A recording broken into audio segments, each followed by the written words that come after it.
والصلاة والسلام على رسول الله وعلى آله وأصحابه وأتباعه إلى يوم الدين. أما بعد، السلام عليكم ورحمة الله وبركاته. وچين خزمتي فرمايشتي كيتر لو فرمايشتا جواناني پیغمبري نازدا صلى الله عليه وسلم كذا فرميو آموشگاري من بوكا آموشگاري صحابي كي خوي دكا و إيمش دكا. بأبو ذر فرمي عليك بحسن الخلق وطول الصمت فهو الذي نفسي بيده ما عمل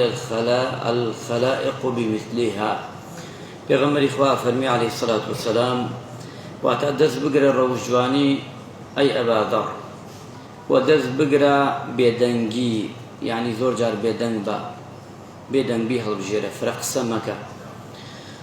سيون بوك سيدست كنفسي مني بدست پیغمبر إخوة فرمي عليه الصلاة والسلام هیچ کردەوەیەک لای خوای پەروەردگار ئەوەنێ ئەم کوردەوانە جوانتر نییە ئەم دوانی کە باسیەکە واتە کە بێدەنگی و لەگەڵ ڕەوشجوانی ئەفەرمێ یا ئەبا ذەڕ لە فەرمایشتێکی تردا ئەلا ئەدلوکە عەلە ئەفضەل العیبادە ئەی ئەبا ذەڕ پێت بڵێم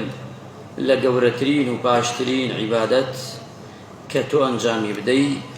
وأخفاها على البدن وسوق بأحسان بلسر جستات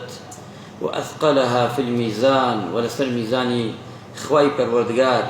كقرز به وأهونها على اللسان ولسر زباندش آسان به